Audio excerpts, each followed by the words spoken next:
Alors, aujourd'hui, on est le dimanche où est-ce que je vais parler sur la vision 2025. Tout d'abord, j'aimerais mentionner que nous sommes très bénis en tant qu'Église d'être rattachés à l'Église Le Centre à Ottawa, qui est l'Église mère que nous desservons. Puis on est vraiment très bénis parce qu'ils sont vraiment un modèle pour nous, un modèle par rapport à leur cœur, un modèle d'authenticité, puis un modèle d'excellence aussi, même dans leur organisation, dans la façon qu'ils font les choses. Puis on est vraiment bénis de ça parce qu'il n'y a pas toutes les églises qui ont accès à ça. On a accès à des ressources. Ils sont un support en termes de ressources. Ils sont un support même spirituel. Ils nous assurent un soutien spirituel, un soutien émotionnel aussi dans le besoin. Donc, je voulais prendre quelques temps pour les honorer puis dire qu'on est vraiment très bénis.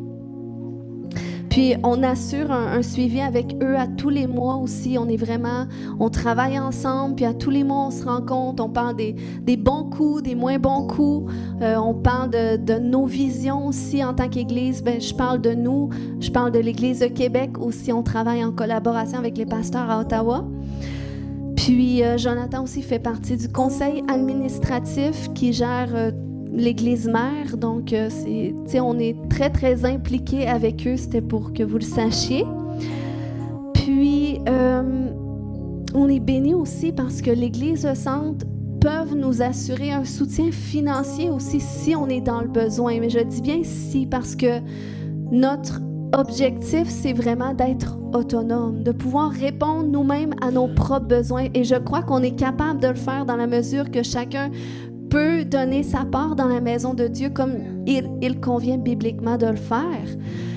Puis, plus qu'on le fait, mais plus que ça nous permet, nous, en tant qu'Église, de se mobiliser pour des projets, avoir des projets. C'est pas plus que tu donnes dans la maison de Dieu, plus que quelqu'un qui s'enrichit. Non, plus que tu donnes dans la maison de Dieu, plus qu'on peut avoir des projets, plus qu'on peut aider des gens dans le besoin. Puis j'aimerais particulièrement remercier. Ces personnes se reconnaissent, mais je sais qu'il y a des gens qui ont eu des difficultés financières comme par rapport à des besoins au courant des derniers mois. Et parce que l'Église, n'était pas dans une nécessairement bonne posture, il y a des gens qui ont eu à cœur et ont dit, moi, je vais investir dans la vie de cette personne. Moi, je vais l'aider. Moi, je vais répondre à son besoin. On a beaucoup de gens qui l'ont fait. On peut s'applaudir parce que... Mais je crois que plus qu'on grandit, plus que nous-mêmes, l'Église, ensemble, notre budget va le permettre, mais quand même, dans ce processus-là, je suis vraiment reconnaissante pour ceux qui ont eu à cœur de prendre ces charges-là. Aussi, on voulait dire merci à tous ceux qui ont choisi de faire cette maison leur maison et cette famille la leur. Ça compte vraiment beaucoup pour nous. Chaque personne compte pour nous. Peut-être qu'on ne vous parle pas tous les dimanches ou peut-être qu'on n'a pas une relation beaucoup de proximité encore. Mais notre désir, c'est qu'on puisse grandir ensemble, qu'on puisse développer des relations ensemble comme une famille, qu'on puisse développer ce sentiment d'appartenance, puis d'unité aussi, puis d'amour authentique aussi. Puis ça compte beaucoup pour nous. Parce que vous êtes là, vous nous permettez de continuer de rêver grand. Parce qu'on rêve grand pour cette Église, pour l'œuvre du Seigneur. Puis je veux remercier aussi tous ceux qui servent dans la maison. Vous vous reconnaissez de quelconque façon que vous servez. Vous êtes toujours là, vous répondez aux besoins. Il y en a qui ont des charges plus grandes que d'autres. Puis on vous remercie sincèrement. Ça compte beaucoup pour nous. Si vous n'étiez pas là, on n'y arriverait pas. On ne saurait pas où est-ce qu'on en est, mais c'est vraiment grâce à vous qu'on peut se développer. Puis il y a de la place encore pour servir. Il y a de la place pour être participant de cette vision et de cette mission que Dieu nous a donnée dans cette maison. Amen. Donc, je vais rentrer dans le partage de la vision 2025, qui est une vision qui est commune pour toutes les églises Le Centre. Puis, je vais vous partager aussi comment est-ce que ça va s'appliquer à nous. C'est vraiment les grandes lignes. Puis, une parcelle aussi de la parole que j'ai reçue du Seigneur pour nous cette année. Premièrement, je vais rentrer dans la symbolique numérologique et biblique de l'année. qui ont aidé à définir les mots-clés représentatifs de la vision 2025. Donc, pour commencer, on est dans l'année 5785 selon l'année hébraïque. Et ça, c'est important pour nous parce que Dieu fonctionne encore selon son calendrier hébraïque. Puis dans le fond, quand on regarde la définition, P-He, c'est comme les lettres de 85. Donc, la lettre P, c'est la 17e lettre de l'alphabet hébraïque qui représente le chiffre 80 qui est associé à la bouche, la parole et l'expression. Dans la tradition juive, elle symbolise le pouvoir des mots et l'importance de bien communiquer. On sait que la parole, elle est centrale dans toute la Bible, depuis le début de la création. Où est-ce que Dieu a créé les choses? Au moyen de sa parole. Puis, il y a aussi le livre des Proverbes qui va nous parler de l'impact des paroles qui sortent de notre bouche. La Bible va dire que la vie et la mort est au pouvoir de la langue. Donc, qu'est-ce qui sort de la bouche? La parole, que ce soit la parole de Dieu ou la parole aussi qui sort de notre bouche. Il y a un impact cette année.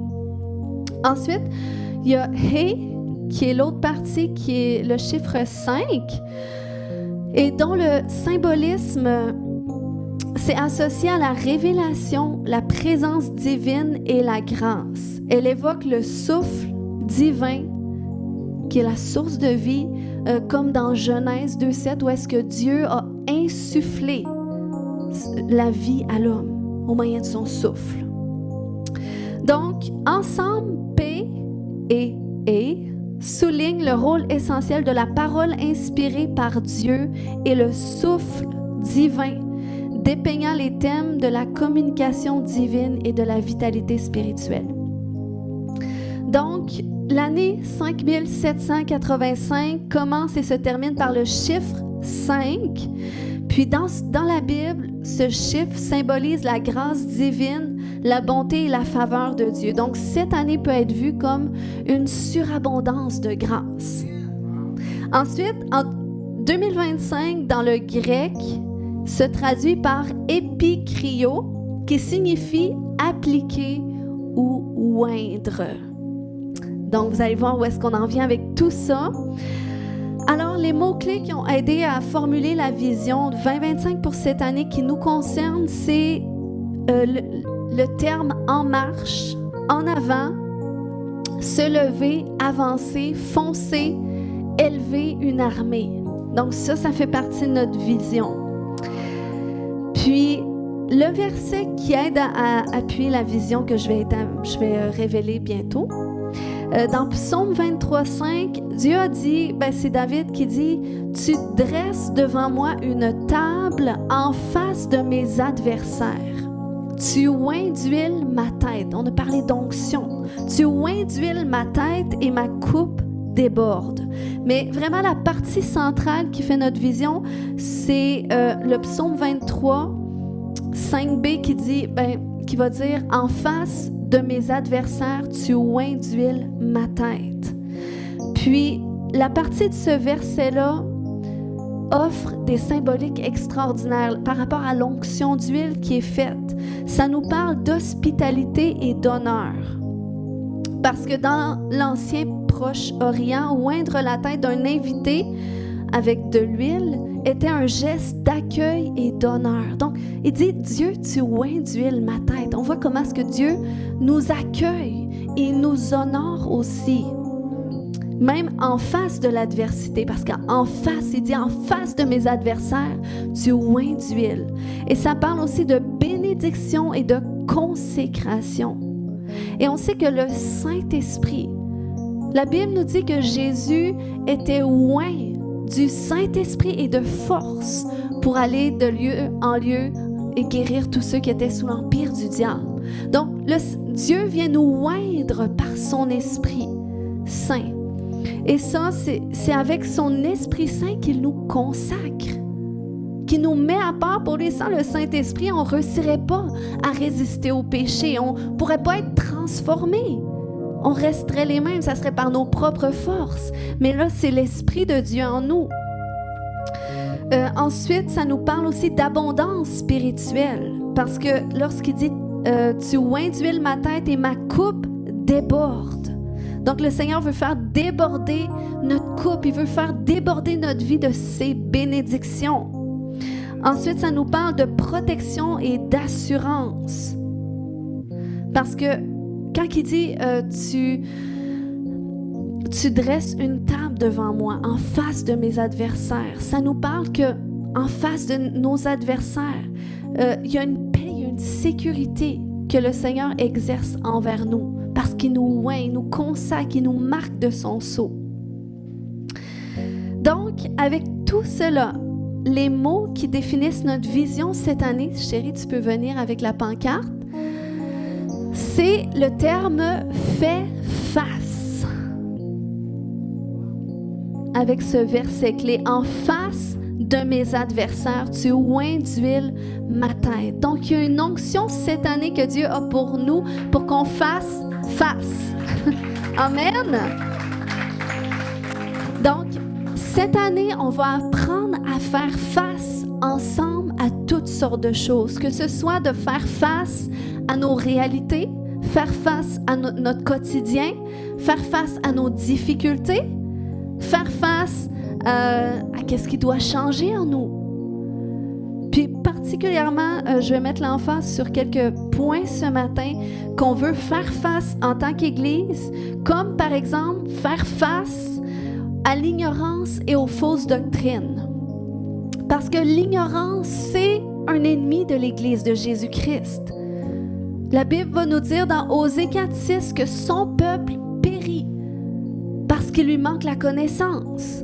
Donc, c'est important au moyen de l'enseignement de la parole de Dieu, de sortir de l'ignorance, puis même de renverser certaines fausses doctrines qui peuvent courir parfois, qui sont parfois tirées de la Bible, puis on en a fait une doctrine, on l'a lu une fois ou deux, puis on l'a établi comme une doctrine, mais ça limite l'action de Dieu. Ensuite, on va faire face aux ennemis de notre foi cette année qui provoquent le découragement, qui provoquent l'inconstance ou qui provoquent la passivité. On va faire face ensemble. Puis on va faire face aussi à nos adversaires. Amen. Et ça, je me réjouis. J'ai hâte de rentrer dans ces enseignements-là. Mais je crois cette année qu'il y a une onction particulière que Dieu va nous donner. C'est pas par nos forces. Parce qu'il y en a qui disent, mais moi, je suis fatiguée. Je suis fatiguée de faire face. Ça peut pas juste changer. Non, c'est pas toi. Mais c'est l'Esprit de Dieu qui est sur toi. C'est l'onction du Saint-Esprit qui va briser les jougs. Amen. Qui va amener du changement dans ta vie. Donc, comment est-ce qu'on veut faire face avec l'enseignement de la parole de Dieu? Donc, on veut mettre une emphase sur l'enseignement cette année. Comme Colossiens 3:10 va nous dire que l'homme nouveau, même chez vous les femmes, l'homme nouveau se renouvelle dans la connaissance. Donc, c'est important l'enseignement. Puis, il y a aussi un verset qui dit dans Jean 8:32 que vous connaîtrez la vérité et la vérité vous rendra libre. Donc, dans la connaissance de la vérité associée à la parole de Dieu, il y a quelque chose qui vient libérer la liberté qu'on a besoin. Donc, c'est important l'enseignement. Puis, quelques initiatives qu'on veut faire cette année, en 2025, on veut promouvoir la formation à l'école biblique Kairos, qui est l'école biblique associée à l'Église Le Centre. C'est une école que moi et mon mari, on a suivie. Puis, c'est l'école biblique de base que j'ai associée à mon ministère, à mon appel. Puis, je la recommande vraiment. C'est vraiment une école biblique qui est très complète, qui va discuter de tous les sujets théologiques de base, puis c'est très pratique aussi. Puis moi, je vous encourage. Vous n'êtes pas obligé de vous inscrire à la totalité du programme sur 2 ans, mais vous pouvez y aller avec un cours à la fois, en fonction, parce qu'on veut miser sur le développement, que ce soit le développement de votre connaissance, le développement de vos dons, de vos talents, ou même de votre service dans l'Église. Parce qu'on croit que le Seigneur, il veut qu'on excelle dans qu'est-ce qu'on fait. Il y a toujours une étape où est-ce qu'on est, peut-être on est débutant dans qu'est-ce qu'on fait, mais le Seigneur veut qu'on avance, il veut qu'on se développe. Puis pour ça, on a besoin de l'enseignement aussi. Aussi, on veut développer le mentorat. Moi et Jonathan, en formant des formateurs. Vous savez, on a du mentorat, nous aussi. Pasteur Mathieu et Vanessa, on est redevable envers eux. Ils font une sorte de mentorat avec nous. Et je reçois personnellement du mentorat aussi de Grégory Reyes. Je ne sais pas si vous le connaissez, mais c'est quelqu'un de la France qui a vraiment une onction pour la multiplication des églises. Puis, je reçois du mentorat à ce niveau-là aussi parce que ça fait partie d'une vision de cette église, de se multiplier, d'établir des nouvelles églises qui portent notre nom ou pas. On veut que l'œuvre du Seigneur s'étende. Ensuite, on va renforcer cette année nos groupes Connexion. Puis, vous savez, on a un nouveau groupe Connexion qui se réunit toutes les semaines à Robertval avec Caroline et Alain. Et vous pouvez vous joindre à leur groupe si vous le désirez sur semaine. Si vous êtes dans ce coin-là, c'est sûr qu'on favorise de se réunir dans les groupes qui sont près de notre secteur. Comme ça peut être plus facile. Mais cette année, on veut mettre une emphase là-dessus. C'est important de se réunir ensemble parce qu'il y a quelque chose qui favorise la croissance spirituelle lorsqu'on se rencontre dans des cercles intimes. Aussi, on veut favoriser davantage des occasions pour les hommes de se rencontrer, pour les femmes de se rencontrer et même pour les couples aussi, parce que les couples ont des besoins. Puis on veut aussi aider nos célibataires. Puis on veut aussi favoriser, puis on a déjà commencé avec Samuel et Linda, on a commencé avec nos jeunes à rencontrer nos ados, puis on veut aussi mettre quelque chose pour les jeunes adultes, ceux qui sont dans la vingtaine, parce que c'est important. Il y en a qui lèvent leurs mains, mais je sais que vous n'avez pas dans la vingtaine.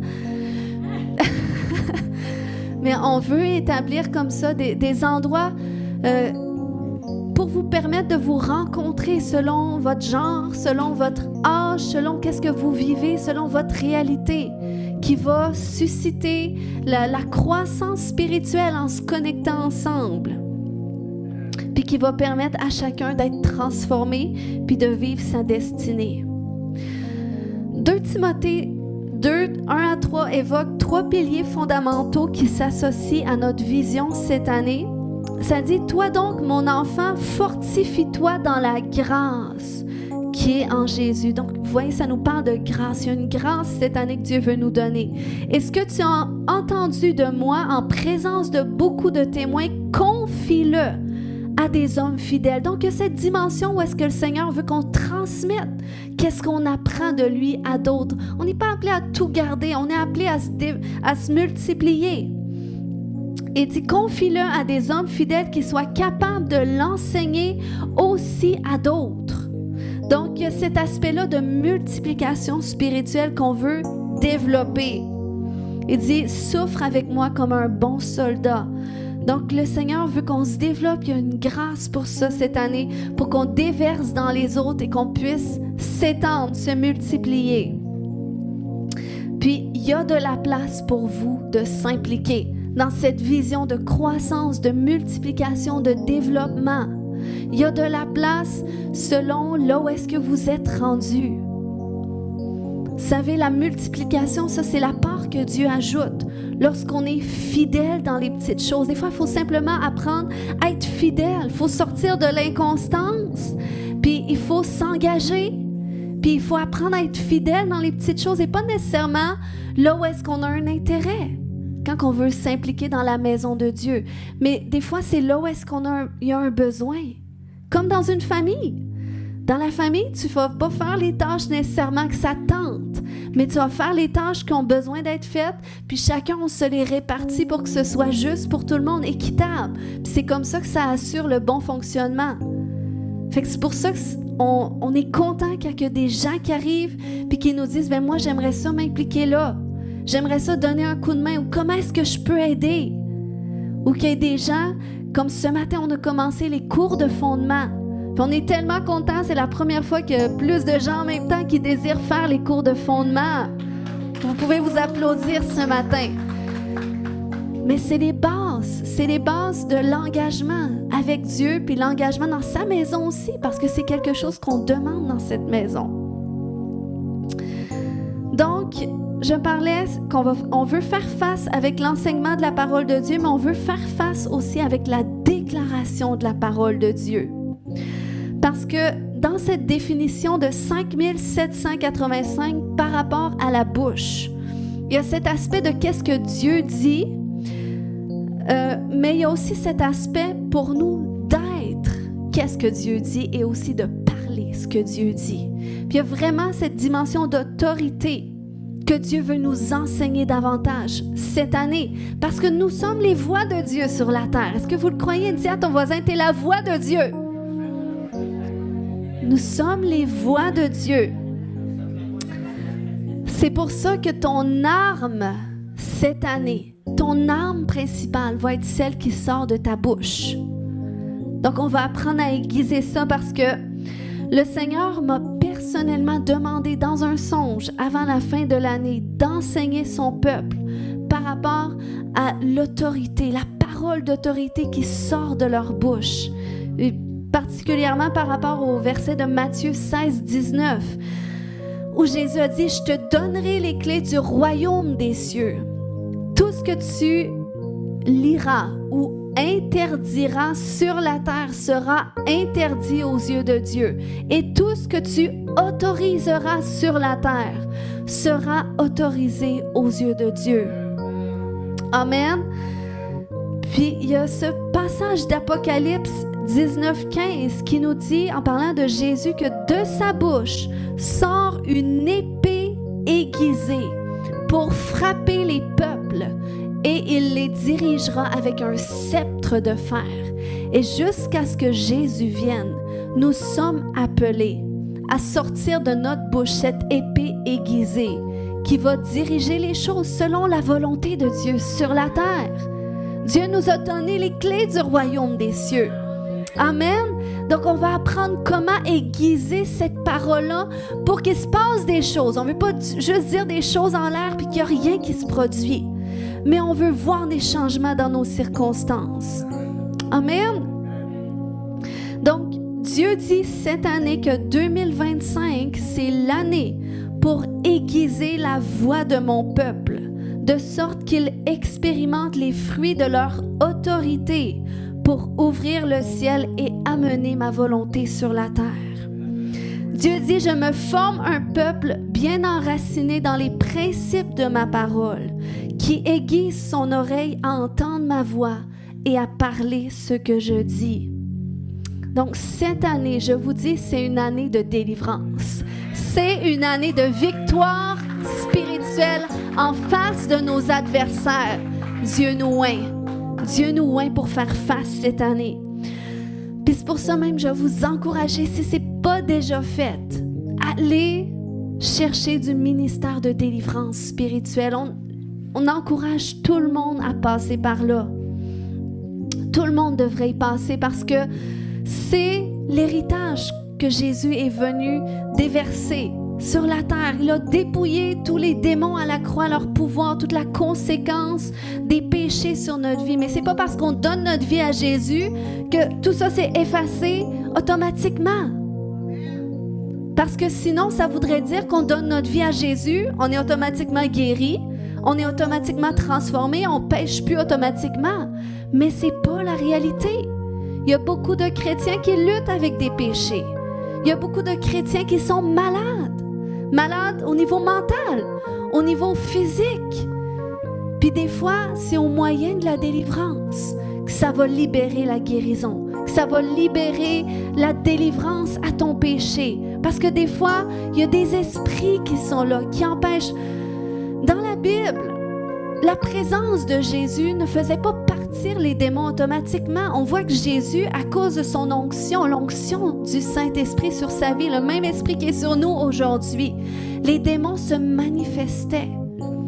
C'est pour ça qu'à un moment donné, il était dans la synagogue. Et là, il y a un homme qui dit, mais c'est un démon qui a pris la voix de cet homme. Et il a dit, que nous veux-tu? Tu es venu pour nous perdre. Mais vous voyez, les démons n'étaient pas en train de partir. Mais c'est au moment que Jésus a dit « Tais-toi et sors maintenant, quitte-le ». Et là, ouah! La Bible nous dit qu'il a commencé à crier puis à jeter tous les sens. Et là, il a été délivré. Mais c'est ça aussi, nous, des fois, on a accepté Jésus. Puis, on sent sa présence dans notre vie. Sa présence nous fait du bien. Il y a un cheminement qui se fait. Mais il y a aussi un inconfort. Il y a comme un combat qui est là. Il y a un combat qui est là. Puis des fois, c'est des démons qui se manifestent. Puis qui vont se manifester tantôt parce que là, tu vas te retrouver à faire quelque chose que tu n'aurais pas voulu faire. Mais ça va être toujours plus fort que toi. Mais à un moment donné, Jésus veut t'amener à cet endroit. D'être pleinement libre. Des fois, on peut le faire nous-mêmes. Autodélivrance.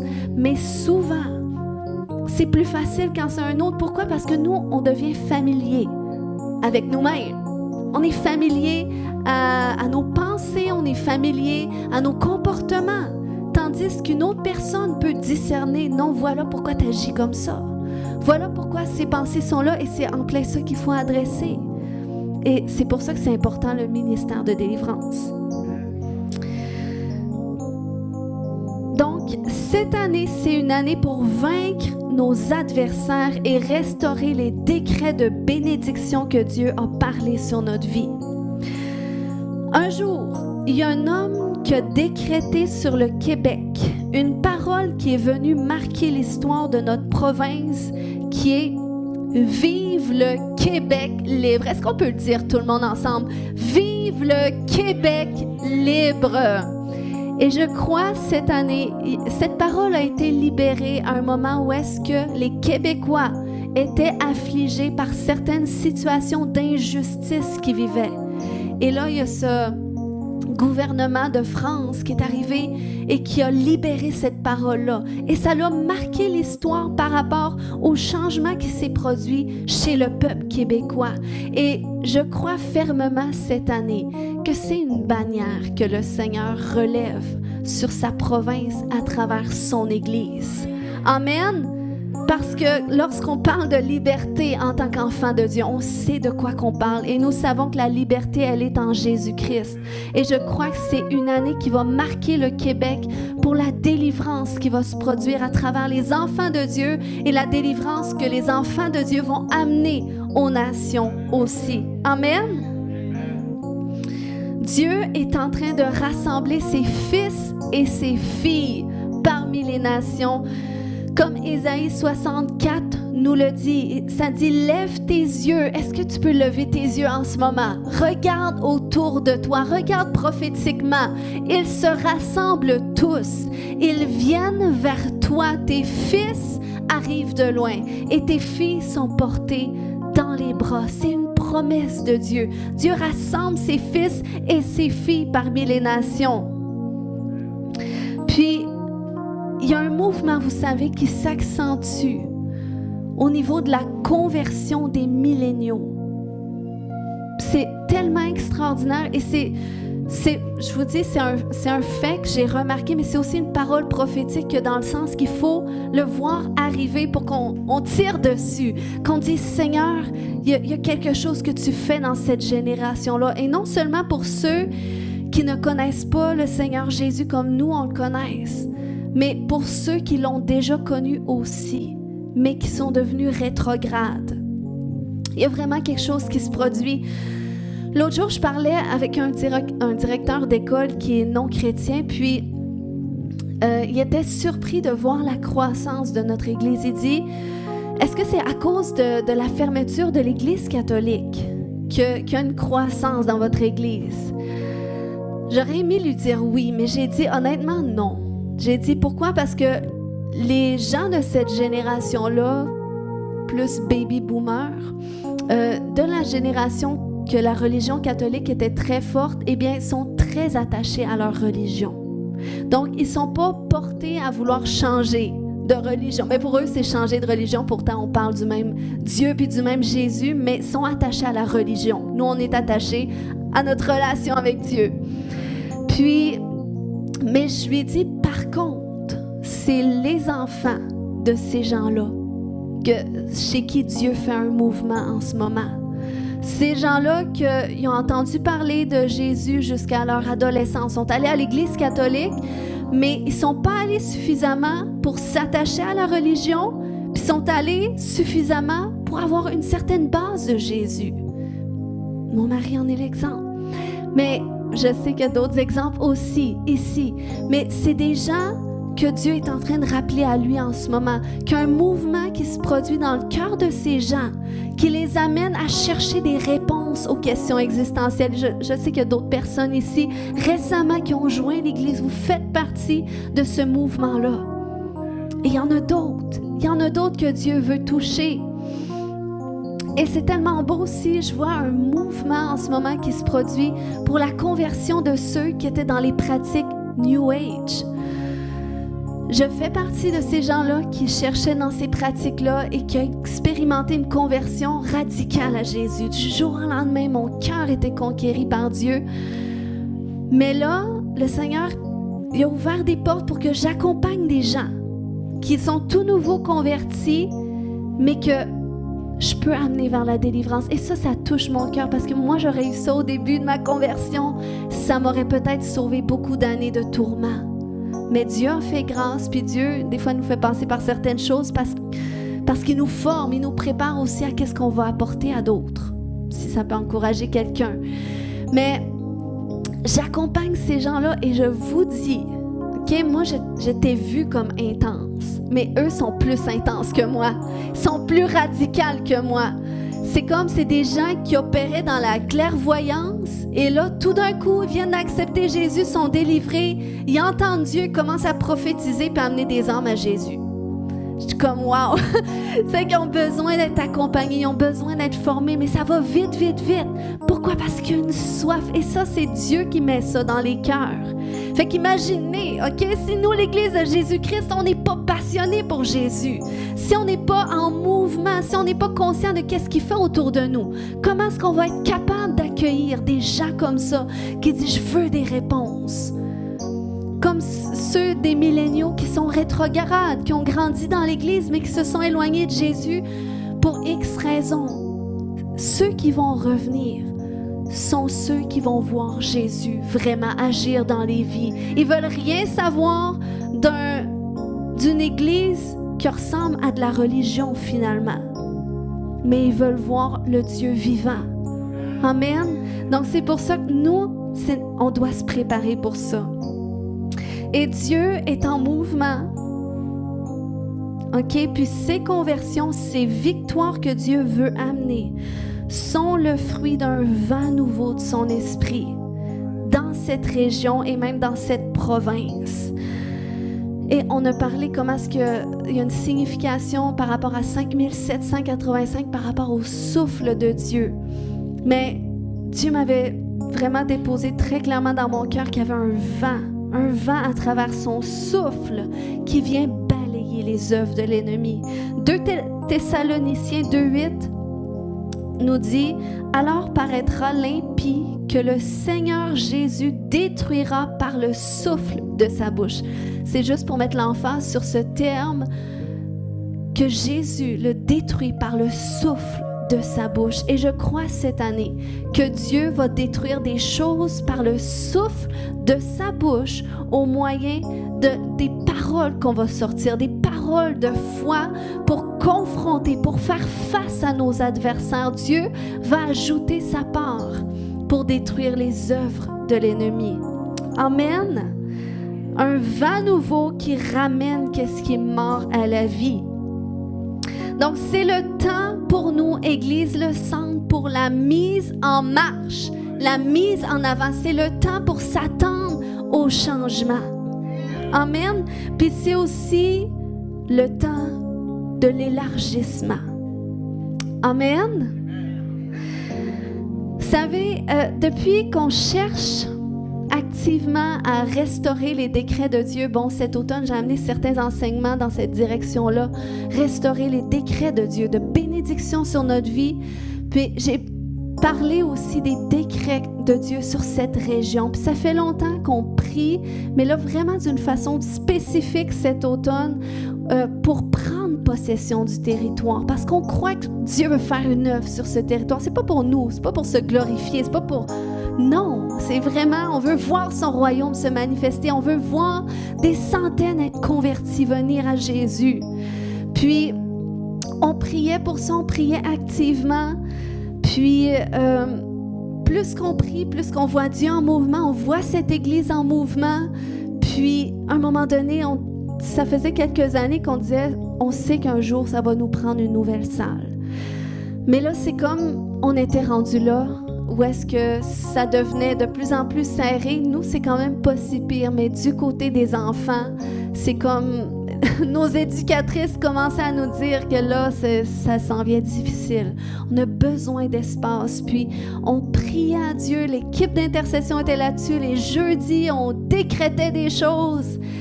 Puis là, quand on est allé à Ottawa, moi puis Jonathan, au mois de novembre, à la conférence prophétique, on a vraiment senti que c'est le temps.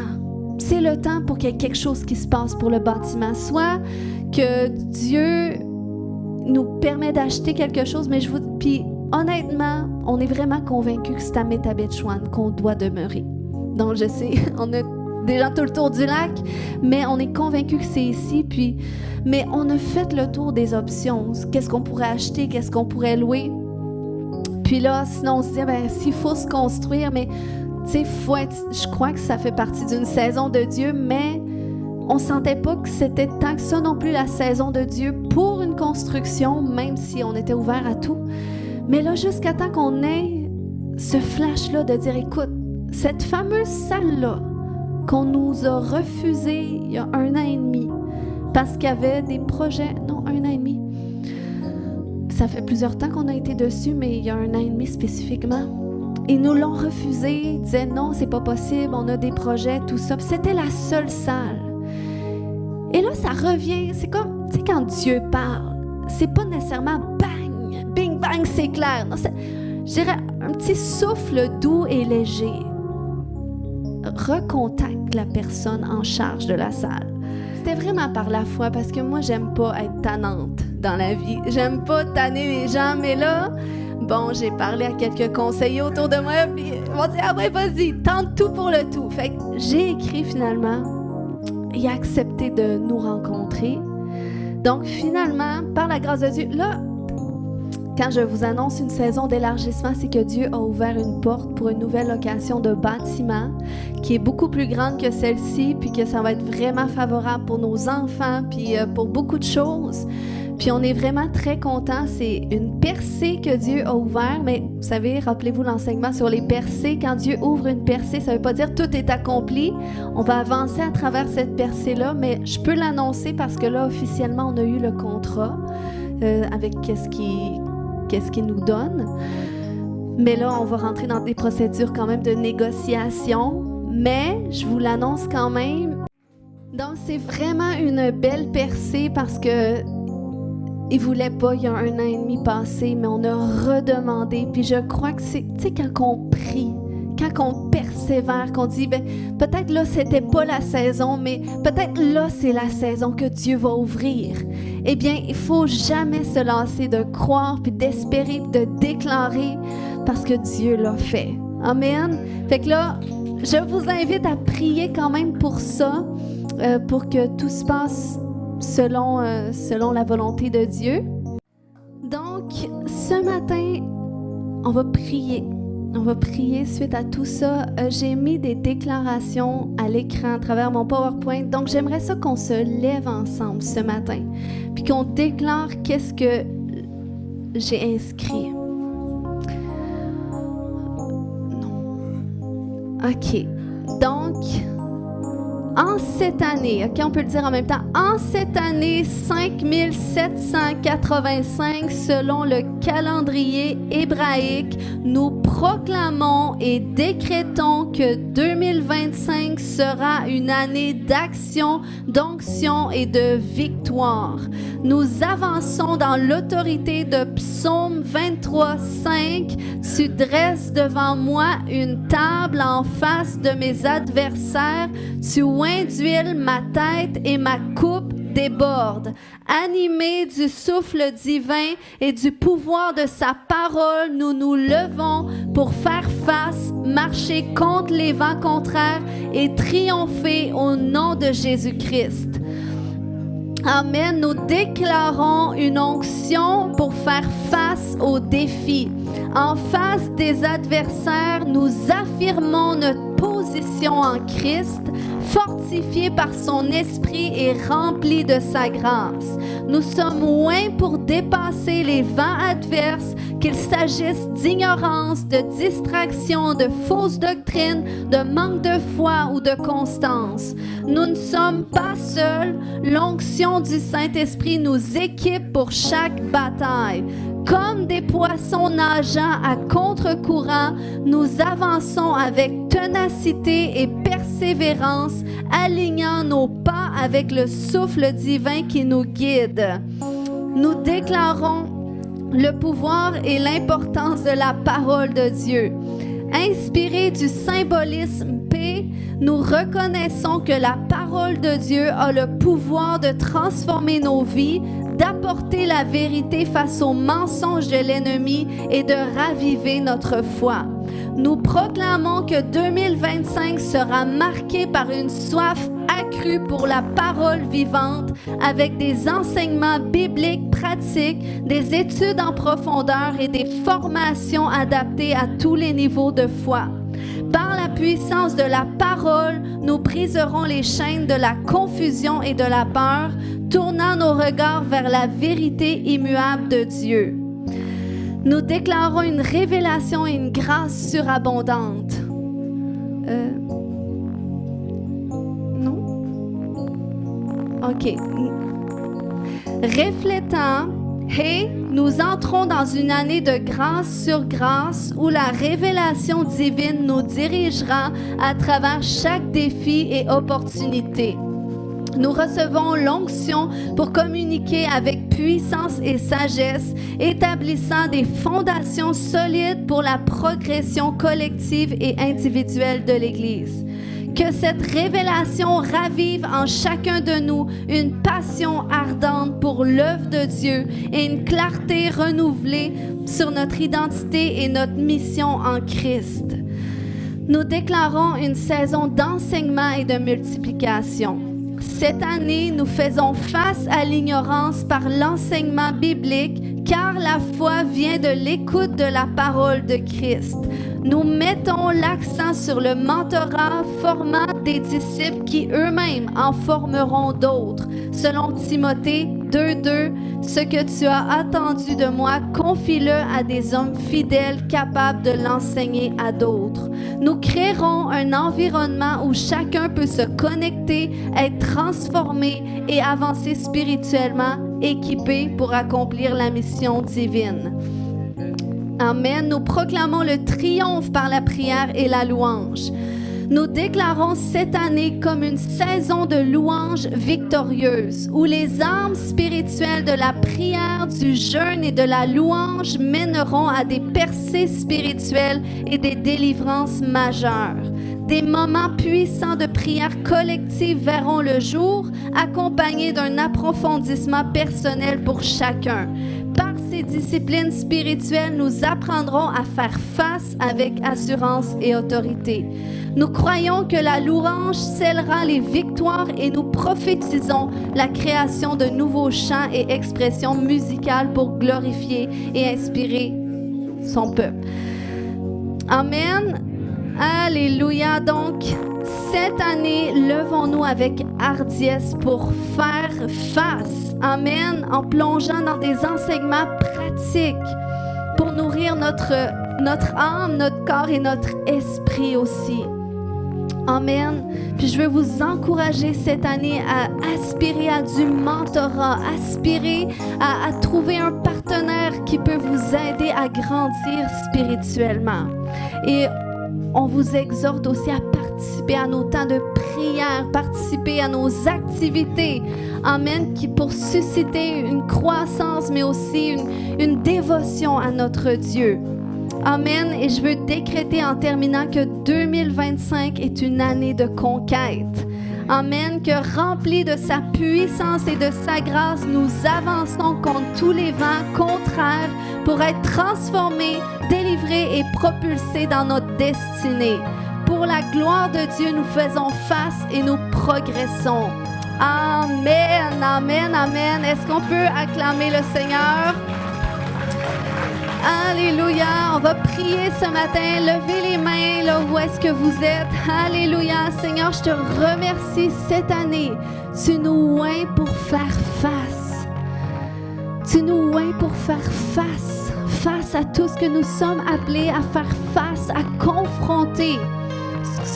Par rapport à toutes les situations que tu veux changer dans nos vies aussi, Seigneur. Et on te rend grâce pour cela. Je te rends grâce, Seigneur, pour la grâce que tu déverses sur ton peuple aujourd'hui. Pour l'onction que tu déverses sur nous. Et ce matin, en geste prophétique, j'aimerais... Moi et Jonathan, on va se promener pour prier pour chaque personne et on va aussi vous oindre d'huile ce matin. Parce que, amen, en face de vos adversaires, Dieu oint d'huile votre tête. Alléluia. Donc, il y a une onction cette année que Dieu veut mettre sur vous pour faire face à vos adversaires. Il y a une onction qu'il veut mettre sur vous pour conquérir. Et je sens que c'est ça qui va être libéré ce matin. Une onction de conquête. Une onction de conquête. Conquérir les promesses de Dieu pour nos vies. Conquérir ses bénédictions. Conquérir les endroits, les territoires que Dieu a promis de nous donner. Amen. Dieu a plus pour nous et cette année, on veut rentrer dans le plus.